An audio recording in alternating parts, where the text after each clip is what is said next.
Welcome back to the Intrepid Hunter. I'm joined by Nathan Little, and this evening we're going to find out what he has been up to since we last spoke. Nathan, welcome. Hi Meredith, how you doing? Really well, thank you. How are you? Not bad, not bad. Just dealing with a case of this early onset of hay fever. So forgive me if you can hear me sniffling a little bit. I seem to get it every year, and at the earliest possible stage, it seems to kick in. So it's if I sound a little bit groggy, that's what it is. So yeah, you weren't out last night then? No, do you know what? I've been really good. I haven't been out for a fair few weeks, and then I was in Mallorca last week, hunting, which we'll talk about in the next episode. And yeah, well, when in Rome, as they say. So, but other than that, I've been really well behaved. So let's talk about your last trip. Were you well behaved on that? No, this was just utter.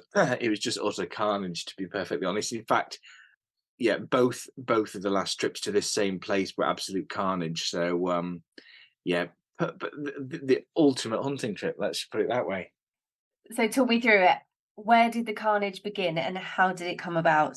So this time, this one it sort of spans two trips, to be honest. So this was in eastern Germany. We were hunting Mouflon, and Dimitri, who seems to be my hunting brother now, we seem to hunt everywhere together, instigated this trip and arranged it for me to come and hunt Mouflon with him, our friend Jan, in the eastern part of Germany. And I'd never hunted Mouflon before. It was the first time for me. I love going to Germany because also I'm quarter German, so the German in me was sort of inspired. I couldn't say no. So Dimitri arranged this trip. First of all, we went in 21, which was just fantastic. And it was really quite an interesting trip because it was a sort of will we, won't we kind of last minute hunt because of the whole COVID situation with Germany still being quite strict, even though it had loosened off up here. The flight situation was I'll book the flight now. And I literally booked the flight 2 days before. I had all the paperwork and everything like that. So we'd done all the the gun paperwork and traveling with a gun, but actual are we going to make it was really last minute, and thankfully it was such a narrow window because I landed in Germany with literally a few hours remaining before new rules kicked in. So if I'd have landed a few hours later, I would have then had to quarantine or isolate for, I think it was 12 days or something like that in Germany. And I actually flew out on 18th of December. So I was and due to fly back on the 23rd. So it was really touch and go. Scary, but makes for a good story. Yeah, absolutely. And I mean, I guess with all of the concern about flying during COVID, how did you manage the transportation of your weapons and your equipment during that time as well? Because I guess you've got a lot to manage anyway when you've got that kit to get through security, but on top of COVID, how did you negotiate that? That wasn't too much of a problem. The paperwork and the procedure for that was really straightforward. It was more the individual, the actual people traveling, which was more concerning, because of the passes at the time. We're talking sort of 14, 15 months ago now. So I'm just trying to remember that part. But yeah, that was the trickiest part, making sure that you've got all your paperwork, because obviously if you've not got that and your NHS scan thing, your thing on your app on your phone, making sure all that was up to date. And I actually became really quite meticulous with my paperwork at that point, and thankfully that's gone on because I used to be really quite chaotic with everything very last minute. Whereas now, when I'm traveling abroad, never with anything else, but once it's a hunting trip, I've become really meticulous, sort of to-do lists, checklists, lists of paperwork, traveling with multiple copies of everything. So there is positives with that, I suppose. So actually traveling with guns and kit and all that lot wasn't too bad, but it was more about the actual you as an individual, as a person crossing a border during that time. It was really quite strange. But once I'd got there and Dimitri had picked me up, it was happy days because we were again going to somewhere very, very remote in a literally a log cabin in the middle of nowhere, which was we drove literally through the night. I landed at 8 o'clock, and Dimitri picked me up from the airport hotel at 1 o'clock in the morning, and then we drove from Cologne Airport right the way across towards the Czech border, and got there, I think, early hours of the morning, ready to go, literally hit the ground running and go hunting straight away, sort of 5 o'clock in the morning. Oh my goodness. And what was your heart set on this trip? If you'd had to come away with anything, what did you want it to be? I wanted it to be that sort of proper cold weather hunt, see a few animals, not necessarily have to shoot something. That was a bonus if we find the right animal. We had a tag. I was very, very fortunate to be able to get a tag for a gold medal ram, which was fantastic. If we got him, then that was, absolutely fantastic. But it was more a case of I'd never seen Mouflon at this point before, and it was more about meeting new people, again spending time in quite a remote area, enjoying the food, the company, and hunting cooked game broad.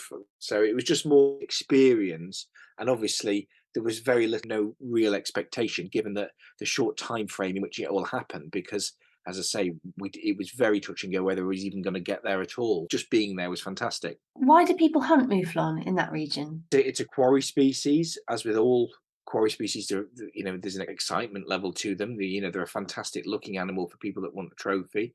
They're a fantastic tasting animal. We ate a lot of mouflon and boar and things like that whilst we were there. And obviously, there's a management practice with them. And the particular area that we went to wasn't huge, but the quality of the animal there, that is directly as a result of the hunting and the fantastic management that the team, I can only describe as a syndicate of friends on the land that they manage. The efforts that they have put in clearly over the years have produced some absolutely incredible animals, and a really healthy herd of mouflon.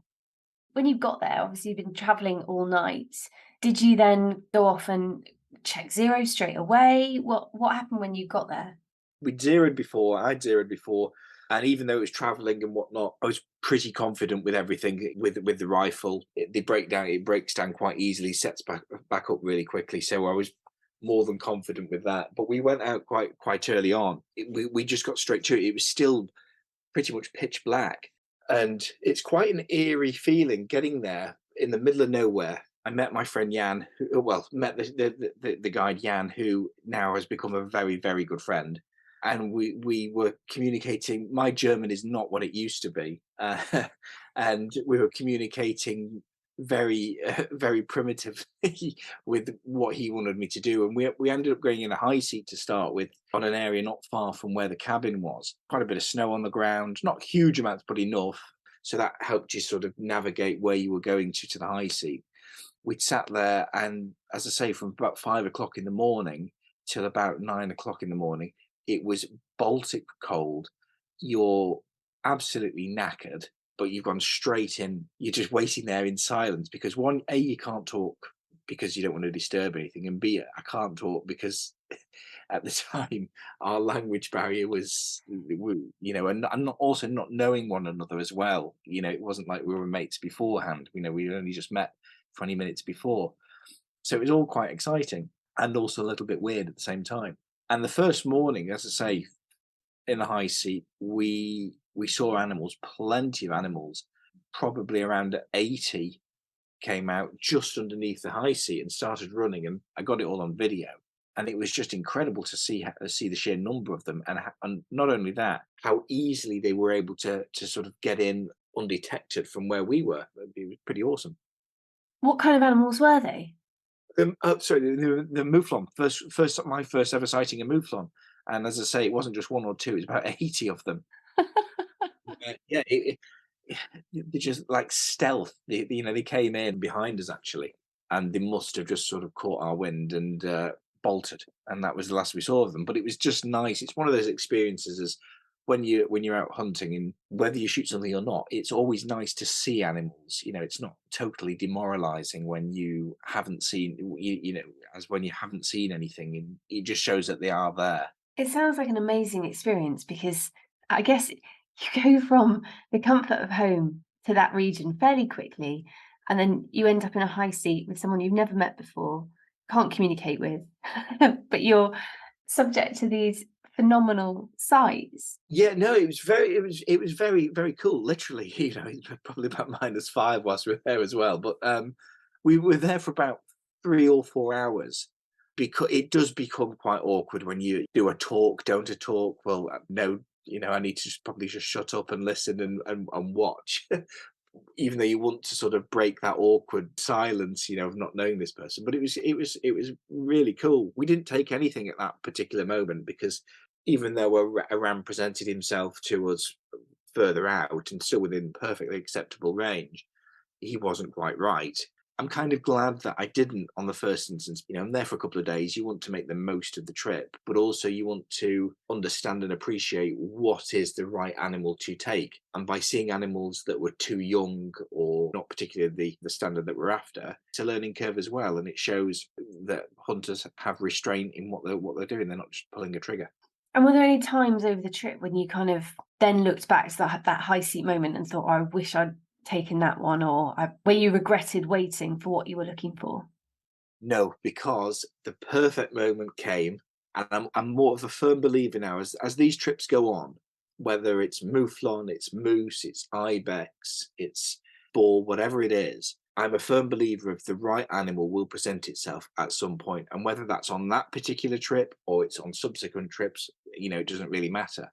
And there's a reason that you don't pull a trigger. I think there's a gut instinct with everybody. We all regret, oh, I could have done that, but I think there's a sort of a sixth sense for hunters why they didn't take certain shots. And as somebody once said to me, you hear more people regretting certain shots they've taken, not the ones that they didn't take, because it's there for another time. My time came, and that makes for such a better story anyway, which we'll get onto in a second. You've mentioned before it was really cold. Did you take the right kit for the climate? No, absolutely. Again, I've got all my lacs and stuff, and the two brands in terms of clothing that I always stick with, and I have for many years now, is all my lacs and stuff and my Brandycross boots. Both of them are super comfortable, and they're ideal for the varying circumstances that and predicaments that I've found myself in. Being sat there for hours on end. It's about good layers and proper layering system with the right kit and something that's not too heavy. And the lacs and smocks have been fantastic. But also my favourite of all of them is this lax and fleece that they have. It's like a green fleece. And I've been in silly temperatures with that, and I just took that with me. But it's quite an interesting comparison, because this first trip to Germany for Mouflon was prior to Kyrgyzstan, and then obviously I've been again last year, and we're talking about both trips, but the temperature in both instances has been noticeably colder, and the felt cold was so much worse in Germany, because it was almost like it was like a damp cold as opposed to a dry cold. Really good gloves and thermals and things like that were far much more use here than. So how did that day end? Did you go on somewhere else after being in that high seat, or did you take a break? Well, that day ended with Dimitri and I very, very drunk in the cabin by about 11 o'clock in the morning. And I'm not ashamed to admit that it was fantastic. We weren't hunting. We were both exhausted. We'd been out, and we thought, do you know what? Bugger it. We're on holiday. We've managed to make this trip happen despite the circumstances with COVID and things like that. And yeah, I have a love-hate relationship with schnapps. Yeah, we started on the schnapps, then we went on to German beer, and everything was a cultural experience because everything was German that we that we drank. Yeah, we got really rather drunk, and I think we started because Dimitri's a chef as well, and a very good chef. I will credit him with that. We pretty much demolished the food that we had for 3 days, just as we're drinking. And I always pack cigars, so as we're drinking and smoking, we were like, oh, let's have some of this. And the food was just, oh, it was just heaven. I think we ended up having Dimitri had previously shot some Sika, and he'd made this incredible cured ham, sort of, like this Serrano ham that they get, and they carve it really thin. Well, he made that from Seeker haunch, and it was just unbelievable. And we had that with some black truffle. It was so opulent. It really was for a lowly cabin in the woods. But it was just it was proper. So we spent the day settling in, unpacking, getting very drunk, singing songs which I've got on video, and just sort of really having a good time to say, we've got here, because that's part of what the hunt was. And then the team, the guys, the syndicate from the area came and joined us, and yeah, subsequently we got even more merry. Did you find that your German progressively improved with the more schnapps you drank? The more schnapps, I was fluent by the end of the night. I don't think they understood a word that I was saying, but I knew exactly what I was saying in German. That's brilliant. So I'm guessing that the next day you may have gone out hunting with a hangover? Uh, yeah, to say the least. But again, your excitement levels are there. You've seen animals from the day before, feel a little bit ropey. Well, you get rid of, that goes out the window. You forget all about that, and you're back in hunting mode. I was with Jan, who is sort of our main guide, who is just the most wonderful person. He's absolutely brilliant. He's a tattoo artist by trade, and I think he even later on tried to get me to have a tattoo, and I'm like, not a chance, not a chance. No matter how much snaps you pour down my throat, I'm not having a tattoo. But he picked us up early in the morning, and he has this car. I think it's got a Lada. I think the Russian, and the most Soviet Union looking car ever. And I absolutely loved it. It was super comfortable, and it was so practical. And we really nippy, and we were just darting around these little country roads, looking at fields, looking at areas where Mouflon may be traveling through and from, and it was really exciting. There was a lot of sort of winter rape fields, that and open sort of arable fields that were looking over and trying to work out where to go next. So that was quite exciting. We spent quite a lot of the day doing that. Yeah, that was the second day, and they'd opened up to me. They knew Dimitri anyway, so it was all really friendly and exciting. And they were very generous, and they invited us to their home. We met Josie, his wife, who is equally as lovely. We just had such a nice experience there, having dinner, and everything we eat, we eat there. And I say eat there because this has become a regular trip. Is from the land that they've hunted. So it's different dishes of mouflon, some of the wild boar that they've taken, and it was amazing to see that whole circle of, again, a group of people that love and are passionate about hunting and eat it, and do the very reason, what it's for. It's not just trophies. That was the second day, so a lot of scouting around, looking and devising a plan. If you're looking at all these fields, a field, what are they looking for when they're scouting? Well, I think they're looking for where they typically see them on a sort of regular basis at certain times of day. I think they can be fairly predictable in certain instances, that that they're going to be around these certain areas, and also areas that we've hunted before, so that we're not repeating ourselves. So nothing's a guarantee with hunting. So it was a case of, this looks mouflon-y. Let's give this a whirl. And hopefully we'll bump into some. But there was a good population of animals there, so they were fairly confident that we'd find mouflon at certain points. And as I say, we'd already seen them in the morning, so we got an idea of which way they were going and how they were going to feed. And going back to the food, I mean, you mentioned earlier that you ate all of your food for 3 days on that first drunken morning. So, I guess it makes sense that you call on the kindness of strangers. You mentioned the wild boar and the mouflon living off the land, as your hosts do. Were there any particular dishes or ways that they'd cooked that meat that has stayed with you, or you've thought, I need to learn, I need that recipe, I want to replicate that? In quite German tradition, there was a lot of salamis and a lot of sort of sausages and things like that there, which were fantastic. The mouflon was really nice, and the boar, it's like a given that it's going to be nice. The interesting thing that we had with the mouflon, and this was actually second time round, was it was like a rack of mouflon ribs, and they were quite charred, and it gave them a really good texture, quite a crispy texture, and they were lovely. And they just put a big plate of those in the middle of the table. and that was absolutely delicious. And I don't know how they did it. Might have sort of just roasted them and cooked them, slow cooked them for a bit, because as you got through the flesh of the meat, which was quite crispy, it was then quite soft underneath. So it tasted delicious. So now you've got a full belly and you kind of know where you're going. What happened next? Well, that was the sort of second night. We had a bit more of a chilled one, and we had a plan.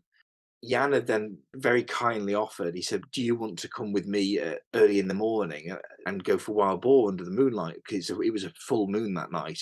Now Dimitri had done this time, many times before, so he opted for a lie in. Me being keen as mustard, just went, "Yeah, yeah, let's do it." Didn't realize, this was sort of 11 o'clock at night. He'd invited me, and he then said, "Well, I'll pick you up at 3 in the morning." So I was like, "Right, let's go to bed now then." And he picked me up at 3 in the morning, and we went to look for some wild boar on area ground that he had about half an hour away. We didn't see very much at all, and we couldn't get a shot. But it was, again, just something new that I hadn't done before. It was quite scary, and I am quite a softie really, and being in the dark isn't my favourite. But it was nice to just sort of go out, stalk out into the field, find the high seat, and wait that out for a little while, just on the hope of seeing a boar. Didn't happen, and I was able to come back, and it was just sort of another something to tick off the list whilst you were there for a few days. And we got back about 6 o'clock, and thought I'd have a couple of hours sleep and catch up and revisit the day later on. And it was about the third day that I went to a new area, which they've now actually named it Nathan's High Seat, which I love, and everybody knows it now as Nathan's High Seat. We got onto this field. We dropped Dimitri off at his area where he was going, and Jan and I went to this new area that I hadn't been to before. A huge open field, and then the high seat was just tucked into the side. So we went and waited there, and it was a lovely evening actually. It was just we got there about, I can't remember, just an hour or two before last light, and it was quite a warm high seat because it was all soundproofed and things like that, and it was more boxed in, more enclosed, which was quite nice.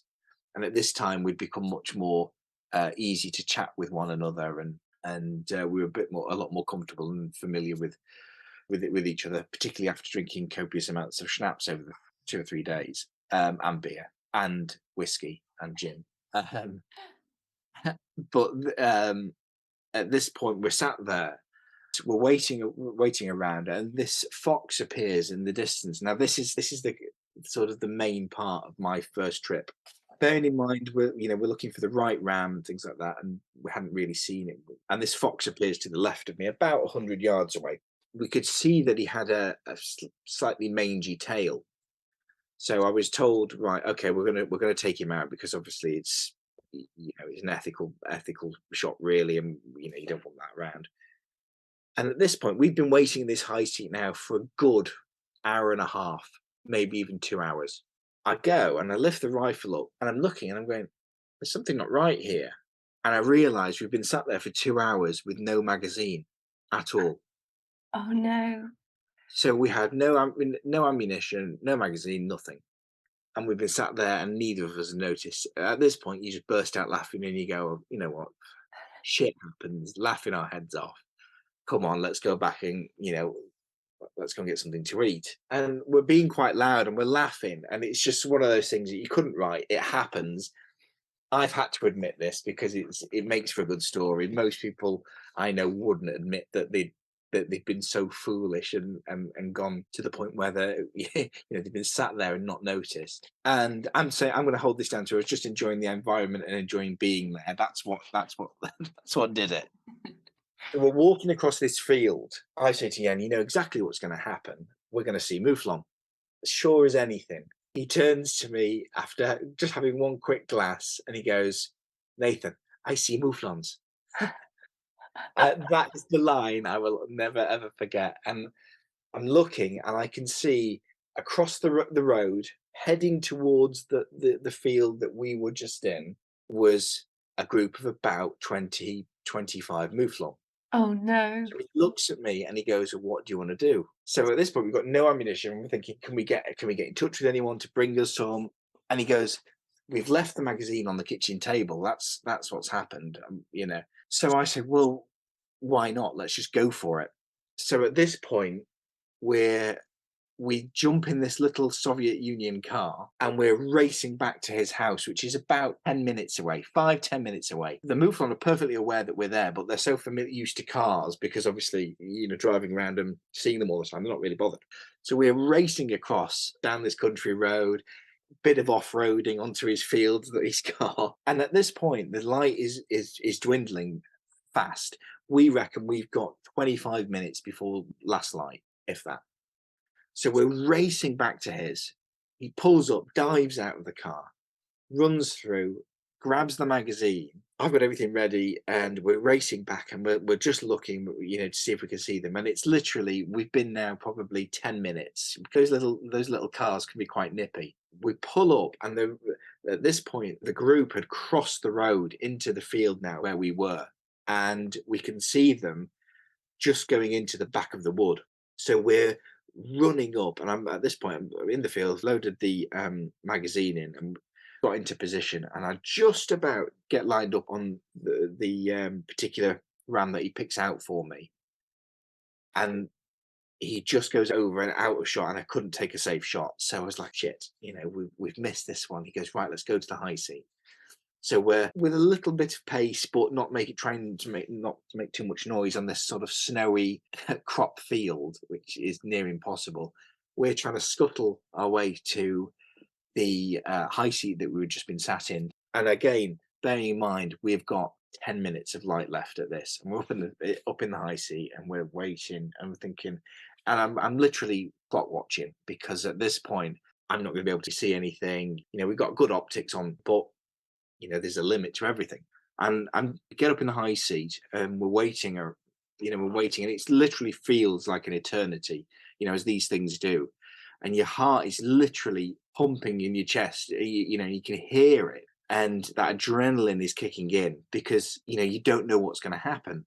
It felt like you're sort of clock watching, and there's no exaggeration with this at all. We were literally on the edge of darkness, and we had good optics. We're waiting, and all of a sudden, the group that we'd seen in the wood, in the bottom half of this same wood, had come around.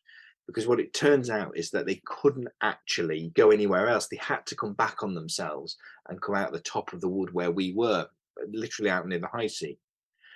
And Jan is saying to me, right, they're there, let's just give them a chance to wait and see what happens. And we're waiting, because they were on the wood, and we couldn't see anything anyway, we couldn't make anything out.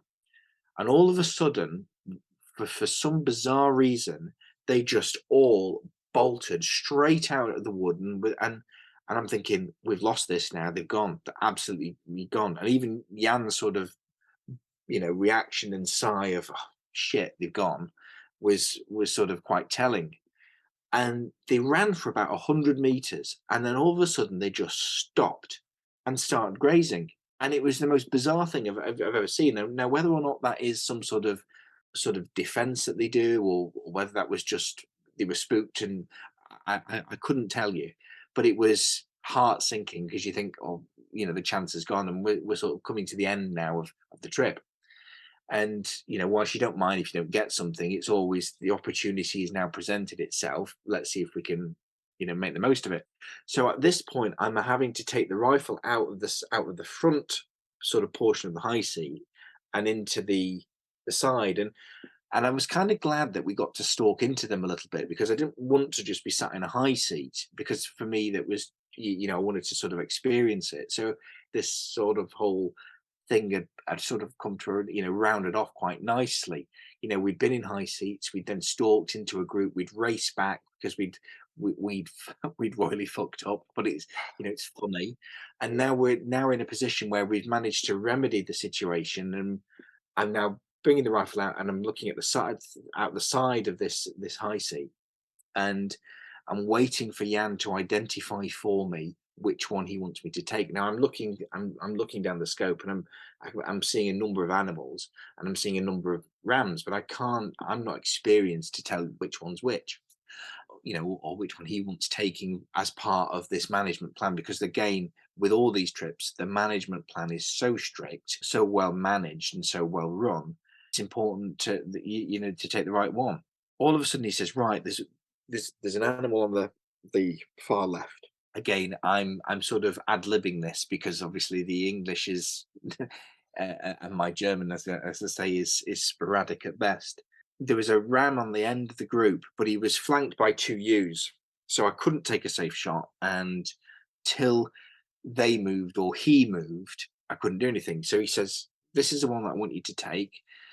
Going back to before we'd even gone out, you say about you asking about zeroing and preparing. The one thing we did do is we had Dimitri and I had quite a long and lengthy discussion on the drive in as to how best to shoot these animals. Now, some people have said that shoot with typically the engine room, which is just behind the front leg, which is what I've always been told. But I was also told you could shoot through the front shoulder, and in a term which the only way I can describe it is to basically shoot the wheels off as a means to to stop the animal from running. Now that's the instruction that I was given. We didn't want the animal running on, particularly as it was getting so late. And understandably, I was totally nervous about this and wanted to do the right thing. Anyway, as I'm waiting, the ram steps forward and Jan goes, "Are you ready? Take the shot when you can." And as soon as he said I can, I pulled the trigger exactly how I was told, and he just dropped on the spot. For me to say, it was a perfect shot. And Jan's reaction sort of told me that. Classic, well done, excitement, reserved excitement, let's just say. So I was really happy, and we just let everything settle down. He wasn't going anywhere. It was the shot placement worked out perfect. He was done. And at this point, we were walking up to him, and it was dark. Now, we'd taken the shot just in the nick of time, literally in the nick of time. And we go up to the ram, and he was a beaut, an absolute beaut. And I'm not saying that simply because he has a huge set of horns on him, but he does. He was just a magnificent looking animal, and one that has clearly been through the wars. If you could hear his story, I'm sure it would be fascinating. I think he's around 8 or 9 years old, which is incredible. How old do they live to? I think they can go to a really good age is about 8 or 9, but that's not a common thing. He was just absolutely beautiful. He was battered, he was scarred, from fighting. He was past his prime, but still, this magnificent looking animal. He was big, thick set animal, and it was just incredible. He has the most, and I'm not interested in trophies, but it is nice to always admire something that has come from quality management. And his horns are just so symmetrical, but you could see where they come right the way round. He's nibbled the ends of the horns off as they're getting closer and closer to his eyes. Incredible, really. Just to protect his eyes. And you can see how they're all worn at the end, and they're all smashed in at the top, where he's been fighting. And his face is all scarred, and he's missing hair on his face, just to show that old age. Even Jan was saying to me that he's a magnificent example. So we prepared it, we got him ready, and we took him back to the car. And as we're doing that, Jan just goes ahead to bring the car a little bit closer. And the flock, I think it would be the correct term, had come back round in the dark, and I just caught the sort of the last of the sunlight, and I've got the photograph somewhere, as the flock had come round, noticed Jan and jumped, and I caught the photo because I was taking a photograph of Jan with the very, very last of the sunset in the background. And they've jumped, and I've got the flock jumping, and it looks like they're jumping over him. It's Oh, one of those fluke photos. wow.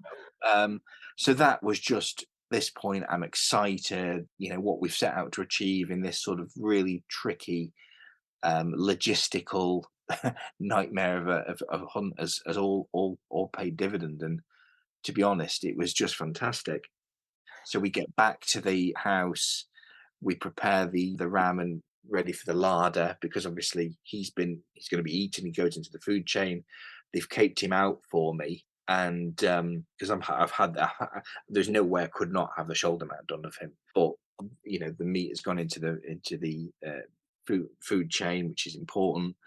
And that night we got back, and We had a big celebration. Jan's family again invited us over. The friends, the syndicate came and joined us with their families, and the respect that is given. It's very, very traditional in Germany for the trumpets. They gave the trumpets and the hunting horns at the end of the day as that sort of thanks to the animal, and we then proceeded to drink more schnapps. But it was just that sort of culmination of everything from a fantastic hunt, a brilliant story behind will we, won't we get there in the end, particularly having left the magazine, which is hilarious, right the way through to the meal at the end. That was a tremendous night. We had an easy day. I think basically we had one more day. We were leaving sort of the plan was to go and hunt for that, that have the day to ourselves, relax, get packed, hunt in the evening, come back, have an hour's sleep, and then drive through the night to get to back to Cologne Airport for me on for the 23rd, basically. So, and it didn't go to plan. So I went back on the fourth day to Nathan's high seat again, and he said you can go on your own and see if you can get that fox. And I'm sat there waiting, and all of a sudden, out of nowhere, this kid just appears. And I'm bearing in mind I'm in a field now in the middle of nowhere, and this kid arrives on a little push bike. And I'm thinking, am I seeing things? It was like something like, what's that film, Children of the Corn or something like that. And I'm freaking out, thinking, where's this random child appeared from? He's got the binoculars. And I'm looking, I'm thinking, what's he doing? And then he vanishes. And then he comes back about 5 minutes later. I'm thinking, where on earth has this kid come from? And I say kid, he must have been 8.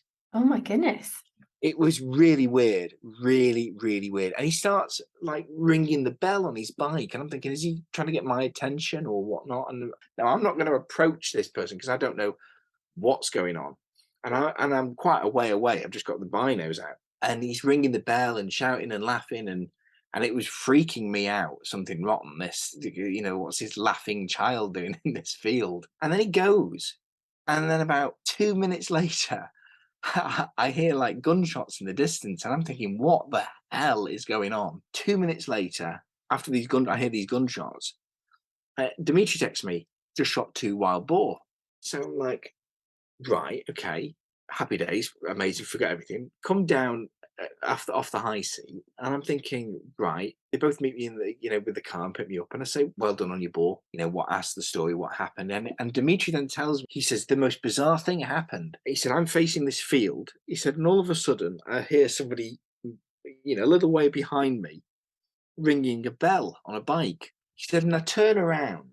He said, and all of a sudden, after this noise, so what it was this kid had obviously been cycling past, made a load of noise, disturbed a group of wild boar. They've ran out away from the kid, ran straight into Dimitri's field where he is, and he shot 2 running wild boar. Oh my goodness. The kid, the strange child from the corn, as we'll refer to him now, effectively acted as a beater for Dimitri. So he got 2 running wild boar. That's amazing. And he's not, this child isn't local, doesn't, do it for extra money or anything, just is almost like a spirit child that appears when you. No idea. We have no idea who he is. I think what we're going to say is he must be like a child that appears for lowly hunters who are in need of some entertainment whilst up in a high seat. It was just weird. But Oh my goodness. that was the sort of cherry on top of the cake. And we'd gone back to the cabin. We've now had a fantastic trip. We've eaten lots of food. We've drank a lot. Proper, really, really good memory. One for the books. We said, well, we'll have an hour's sleep, and we're exhausted at this point, absolutely exhausted. And we said, right, well, we've got a 4-hour journey from where we are to the airport. We thought we'll pack everything up, and then we'll get on the road for about 11 o'clock because I needed to be at the airport for 5. Well, neither of our alarms worked, and we woke up at 1 o'clock in the morning. Oh no. I have never, and bearing in mind at this point, this is now the morning of the 23rd of December, and it's the last flight out of Cologne Airport where I was until after Christmas. And I had we had a 4-hour drive ahead of us. It was petrifying. That was the most horrible, horrible journey ever.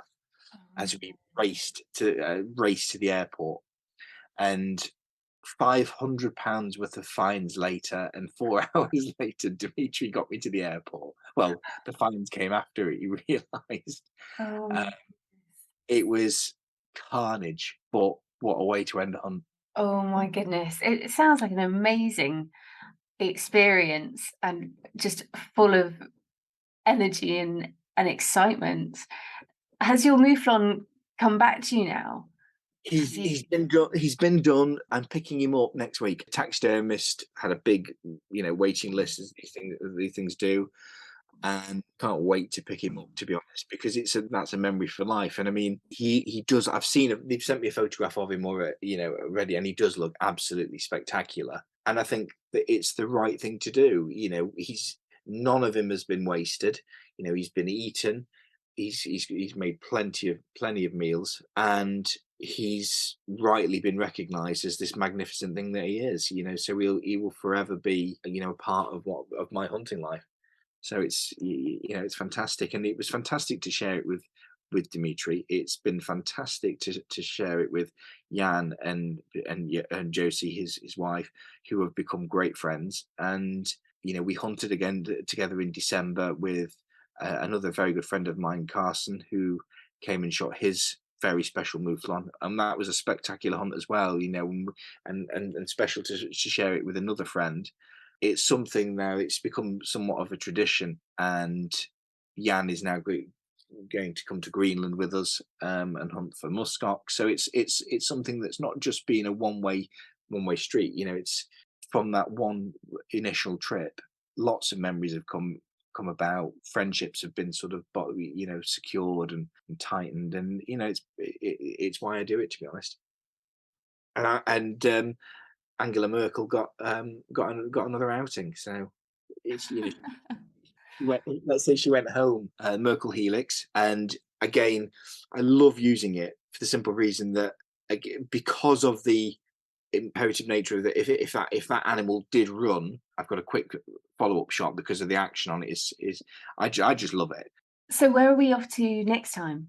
Well, it was originally going to be Greenland. Now, we'd planned the Greenland trip for quite some time, 10 months, but unfortunately circumstances changed and we had to postpone that to next year. So it's already booked in the diary, and arranged for 2024, which is something to look forward to. Just a shame that it has to be another sort of 12-month wait. But we're going to go to Majorca, and we're going to go looking at the Balearian Bock, slightly hotter than anywhere else I've been so far hunting. Yeah, you're gonna have to strip down on those layers. And I'm gonna have to threaten people with my legs, my very pale legs. well, I guess as it's a podcast, people don't need to. We don't need to have a warning at the start for your scary legs. So, what did you say you were after? A Balearian? A Balearian Bock. Now they're only found. They're a sort of again a goat and sheep type animal, and they're only found in Majorca. That sounds very exciting. Why are they only found in Mallorca? It should just they're just native to the island. They're not found anywhere else. They're a beautiful looking animal, but very distinct black and brick. The only way I can describe it is like a brick color, very dark brick, sort of like a rusty color, and then quite a dark chest. Fantastic animals, but there's a real interesting conservation story with that. Fantastic. Well, we'll pick that up next time, and we can also discuss. Well, they obviously can't swim if they've never left the island or gone anywhere else. So we'll pick up on that in the next podcast. So thank you so much, Nathan, for joining me for this episode of Intrepid Hunter. And for listeners, you can catch up on the previous episodes where, Nathan, you've been to Kazakhstan, you have been to Sweden, I Went want to to say. Kyrgyzstan, then we were in Norway, Norway. then Germany, Yeah, and obviously now Majorca, and then it will be, well, it should have been Greenland, but that's next year. But we've got plenty more places to go to yet. fantastic. Okay, well, we will catch up with you soon. And For any listeners who want to find out more about the clothing that Nathan uses for these extreme weather hunts, then you can head over to his Instagram account, which is at HotShotLittle. And for information relating to the Merkel Helix or Leupold Optics, or any other kit that's mentioned in this podcast, you can also head over to vikingshoot.com and reach out to the team there for more information. So we will catch up next time, Nathan. Thanks very much, Meredith. Take care. All right, you too. Bye.